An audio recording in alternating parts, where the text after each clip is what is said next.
right, let's go ahead and get started. Where were we?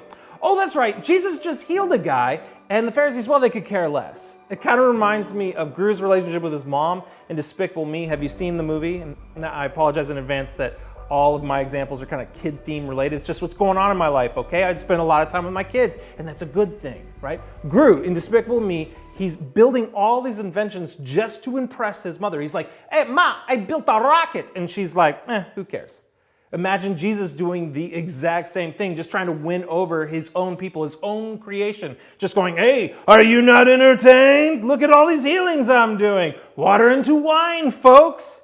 Now, luckily for us, Jesus is not motivated by impressing us. Instead, he's very deliberate in everything that he says, including in John 5, which is what we're studying today.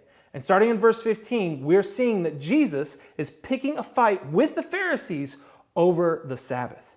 You'd think he would get on their case about how they treated the man that was invalid for 38 years that he healed on the Sabbath, but instead, he's not actually worried about them understanding the structure of the Sabbath, but instead understanding who he is. So starting in verse 15, the man went away and told the Jews that it was Jesus who healed him. And this was why the Jews were persecuting Jesus, because he was doing these things on the Sabbath.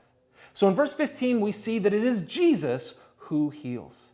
And he heals this invalid man, but it's not just for him. Sometimes we get stuck thinking that God is just blessing us because just to give us gifts. But in fact, you can see for the invalid man, it was all because he wanted to use this man to testify and demonstrate the authority that Jesus had in telling these Jewish leaders that it is Jesus who heals. This is kind of the case structure that we see in John chapter 5, exactly what John is doing. In fact, the invalid man, he actually leaves the story at this point. Right? He declares Jesus' authority, and then that's it. It's about halfway into the story, and already kind of the main character is already gone. And it's because Jesus' main focus is over here on the Pharisees about, what do you say? What do you say? We hear what this man says, who experienced my authority firsthand, but you have witnessed it. What do you say? Well, they say, persecute him. To persecute, it means to drive away. It means to make flight. Think of fight or flight mode, right? But you don't want the person to engage you. You want them leaving and going away. But not just like you scared them and then they run off and you watch them run away. It's actually about a pursuit that you are chasing after them. And when you look at the actual root of the Greek word, you'll see that it's about to ensue or to follow. And when you think about that word to follow, well, that means the Pharisees are following Jesus. When they are persecuting him, they're following him, both literally and figuratively. They can think of all the different examples that we see that they're constantly around Jesus. Remember the story of Zacchaeus, right? That there's a wee little man in a tree, he comes down. Jesus says, I'm going to dine at your house tonight, right? And so we're going to go. Well, guess who's there too, right? It's the Pharisees. In Luke 9:7, it says that when they saw it, they all grumbled. He has gone to be the guest of a man who is a sinner. Well, yeah, so did you. By following Jesus, you kind of aren't paying attention to the thing that you're upset about.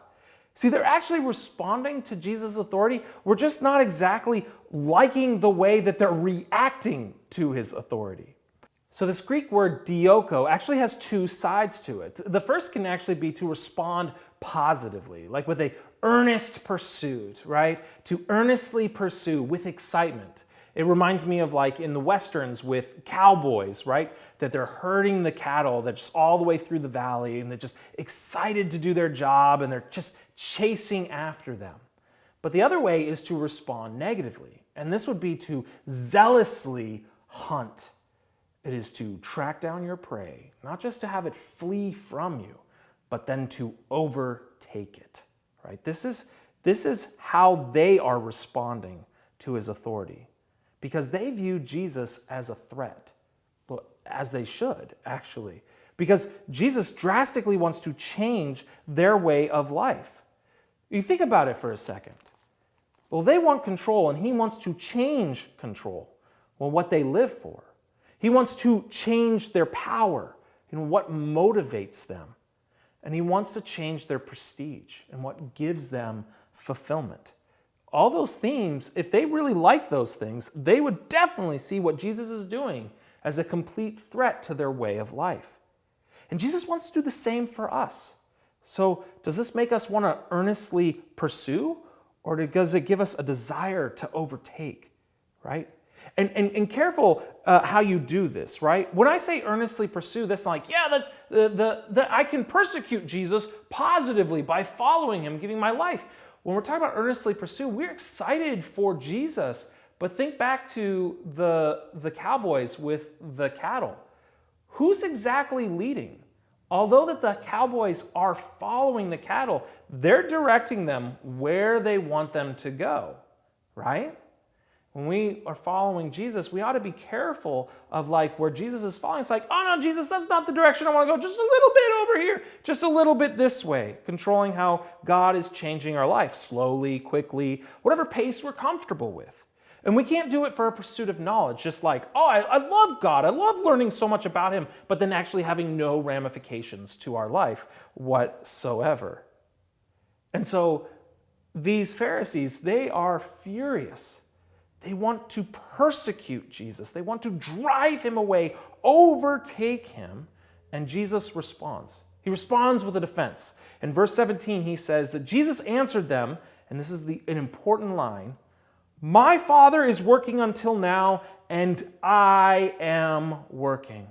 At first, notice that he refers to God as my Father. He doesn't say our Father, he says my Father. It's a way to kind of elevate Jesus up into the same category as the Father, that he has equality with him, that he's made of the same nature. And then what Jesus does is he corrects their theology about who the Sabbath is exactly for. When he says, my Father is working until now. My Father is working now. On the Sabbath, he is working. Supposedly, the Pharisees had some idea that God was also taking the Sabbath, that he was resting on the Sabbath, just much like he was resting on the seventh day. But they also believed that God was sustaining and governing over all things. They held both ideas, but kind of in a predicament. They don't both exactly match. And so they gave God basically a rule or a law, established a regulation on the Sabbath that God was in his own domain, and so therefore he was able to sustain and govern from the heavens over all his creation, because he wasn't leaving his house and he wasn't carrying anything, wasn't transporting anything anywhere in the way that he was sustaining and governing. Are you just as confused as I am, right? And so Jesus is saying, whatever kind of theology you're holding, you need to understand that my Father is working now. In the Sabbath, he has been working. He has been sustaining and establishing all things ever since he created all things. It wasn't like that God, when he created all things on the seventh day, he rested because he was just tired. Man, I'm just wiped out from all that work I just did. See, what God is doing when he created the Sabbath, he was actually even doing something that day by reflecting back, looking at all that he has done and said, it is good. And so what God has established for us is a pattern, a behavior in which we ought to live, to work for 6 days and rest. He's establishing that for us. And yet God, through all this, is remaining and persevering, sustaining, and governing over his creation.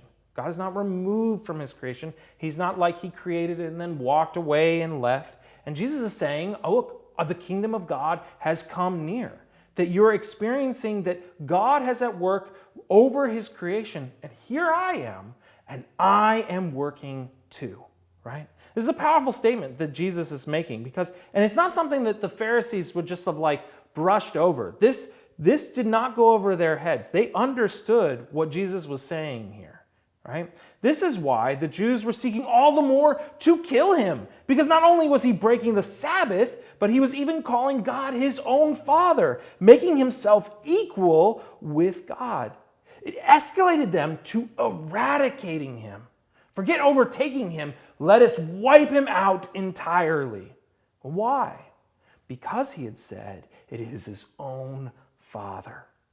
It is spoken in such a way that affirms Jesus' claims of the same authority of the God of Israel, which places Jesus above the Sabbath as the author of the Sabbath. When was the Sabbath created? It was created on the seventh day. And so Jesus is saying, I predate you. I have existed since the very beginning. Since the beginning of creation, I have been. And notice the other thing that's happening here is that Jesus is not criticizing their customs of the Sabbath or their treatment of the man. Jesus does not correct their misunderstanding of the Sabbath. He's done this before, though. In Mark, he says, and he said to them, the Sabbath was made for man, not man for the Sabbath. So the Son of Man is Lord even of the Sabbath. So we know that Jesus can correct them and already has, but that is not his main point to coming back to them. He's trying to help them understand. You have to understand the type of authority that I hold. Jesus does not need to engage these types of conversations because the higher point hasn't been established yet. Right? The Pharisees, they want to argue about the customs and rules and the way that they manage the Sabbath. Jesus is like, we can't have that conversation. We can't have that conversation because we don't agree on the basics. I am God. I have authority over the Sabbath. When we understand that, then we can have this conversation. This is why they want to kill him. This is absolutely why they want to kill him, because where the Pharisees can only regulate what God has commanded, Jesus is saying, and he's claiming that he has authority to command, right? That when it was spoken in Exodus 20, remember the Sabbath day and keep it holy, Jesus is saying, I am the one at work. I am the one that has declared that. Keep the Sabbath day holy. The Pharisees want to know, how do you keep the Sabbath holy? And what is holy? The Pharisees want control over that. And here, Jesus speaks in such a way that it sounds like he has authority over what is holy. How dare he? What they really mean to say is, how do I get some of that? I want that. I don't want you to have it. I want to decide what is holy. You know, the world would love to decide what is holy and righteous. And let's be real. They attempt constantly, right? And the way that they're going about deciding what is right and what is wrong, it's based on emotions. It's based on how they feel about certain scenarios. It is also based on mob rule. Well, everyone else says this is right, so it must be right because how could this many people be wrong? Or it's also just based on their perspective. In my life, the amount of time that I've been here on earth, from the experience of life, the small window that I have had, the narrow focus, I can pretty much see everything and know all truth. Come on, right? The Lord is the one that determines what is holy. Now, the world may disagree, but the Lord decides. And he doesn't decide ambiguously, like he says, yeah, that's right, that's wrong, I guess that's right. Oh, you know what? Today I changed my mind. That's wrong, now this is right, right? He has always known, he always is, and it's because righteousness and holiness is the revealing of God's nature, of himself, that what sets him apart from all else, right? Boyce talks about the largest misconception that we can have about God's holiness is to think in only human terms. When we look at God's holiness, to only think about it in our perspective, right? As something, though, that it could be graded, right? To say that God, he's up here. I'm down here. You're down here a little bit lower than me, a little more holy than you, right? That what God is saying here is that we're not even on the same chart. That's what it means. To be holy means to be set apart. And when we have fallen short from God's glory, it has separated us, not lowered us. God's holiness can be viewed by four major elements that consist of these ideas. The first one is this: his majesty.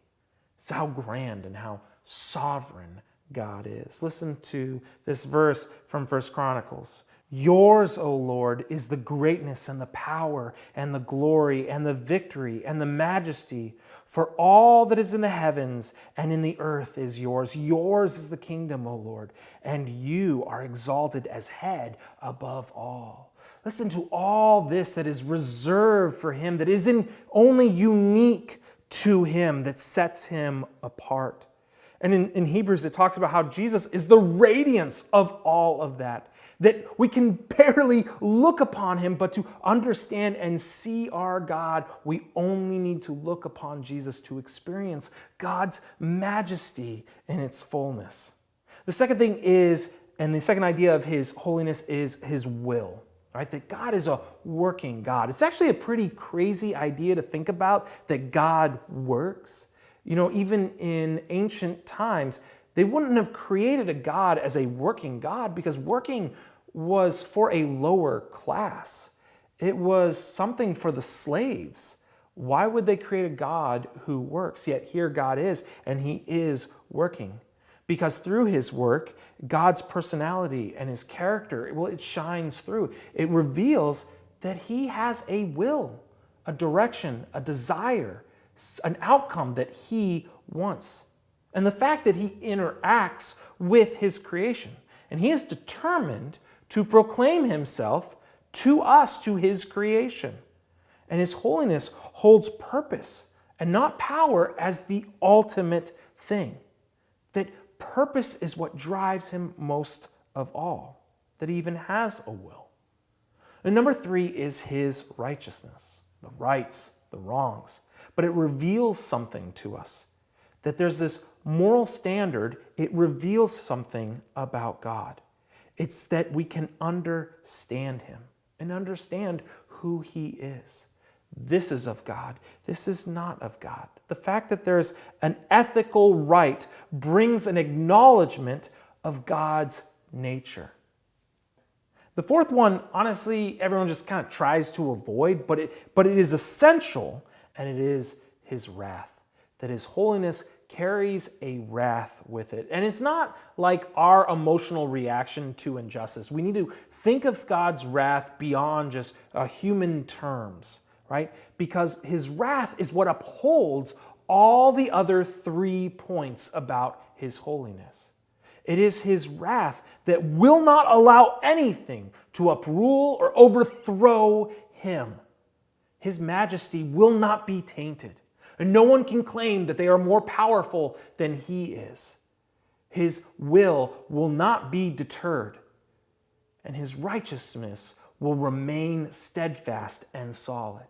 We would like to change all of these things, right? I would like some of that power, says the Pharisees, says you, says me. And he says, no, my majesty will never be topped.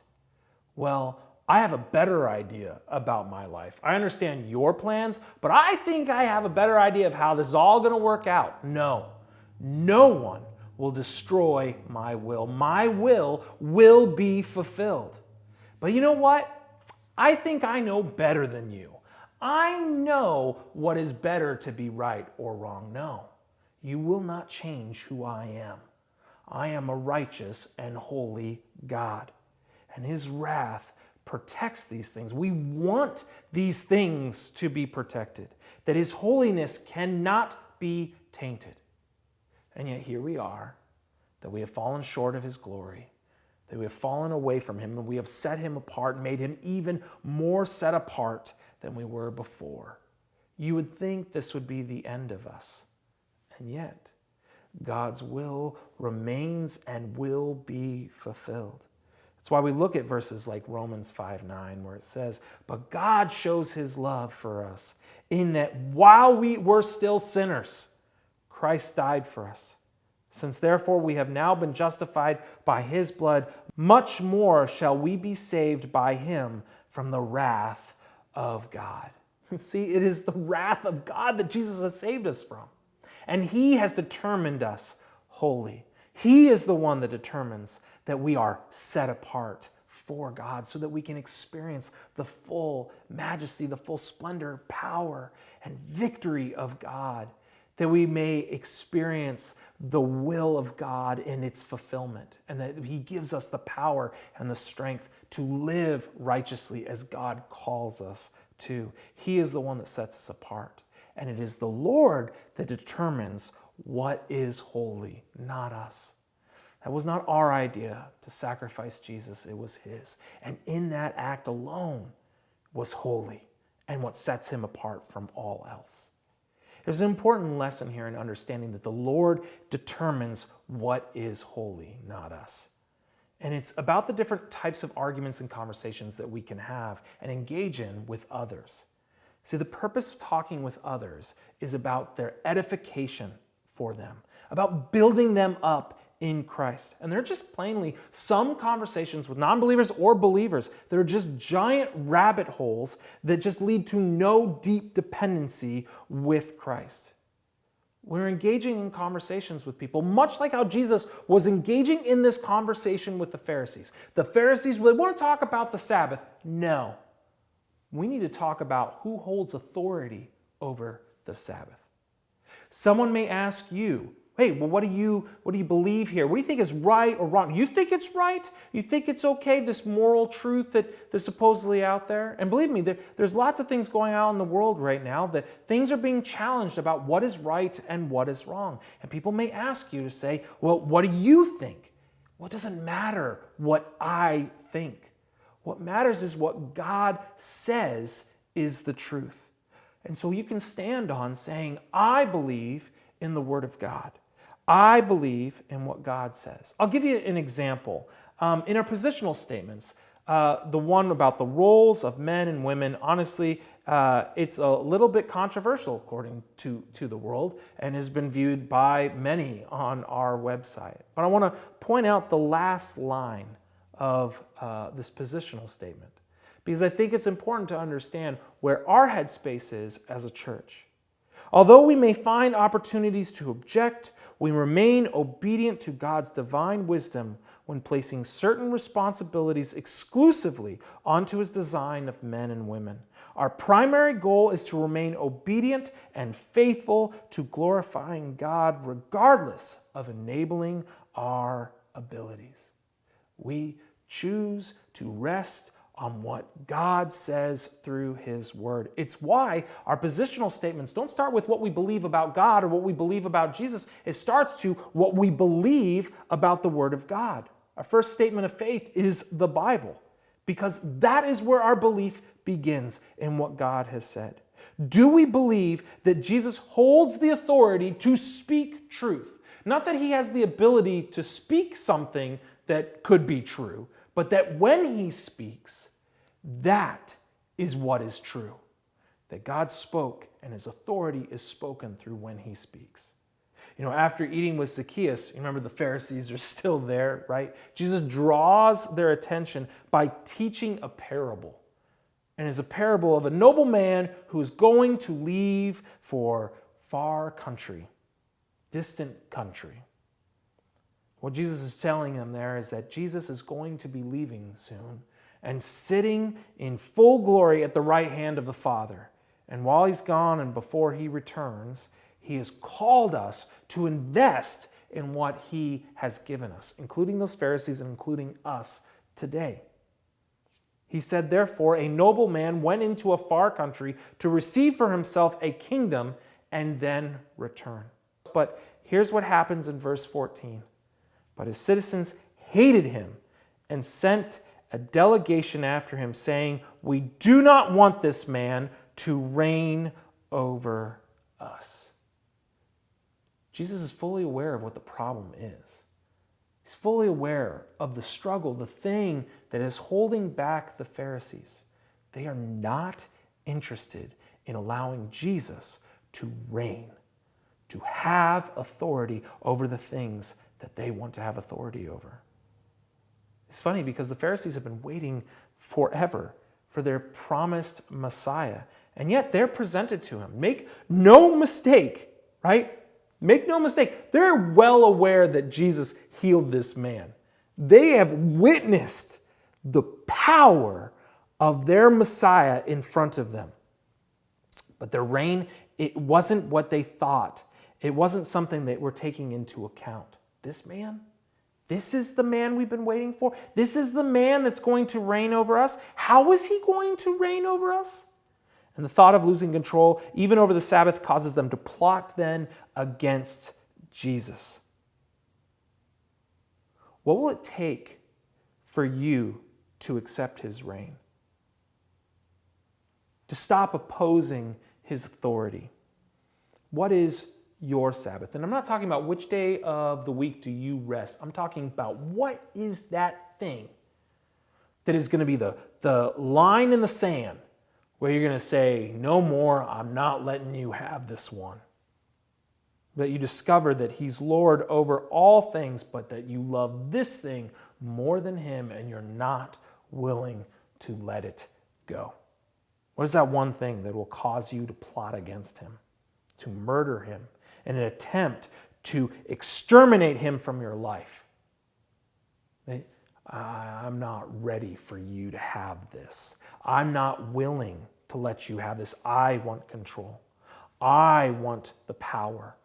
I want to determine what's right here in this situation. You can't have this, God. Do you think by eradicating him from your human terms is going to stop him? Good luck. He's going to reign regardless. He does not need your permission to reign. Jesus answered them, my Father has been working until now, and I am working. What I love most about this line is that Jesus is getting to the heart of the issue for these leaders. No, we're not talking about the customs that you've created for the Sabbath. What we're talking about is, I'm working here. I know my Father better than you, and I'm here, and I have authority, and this is the direction of my kingdom. Are you in? Are you in? What kind of response do we have to that?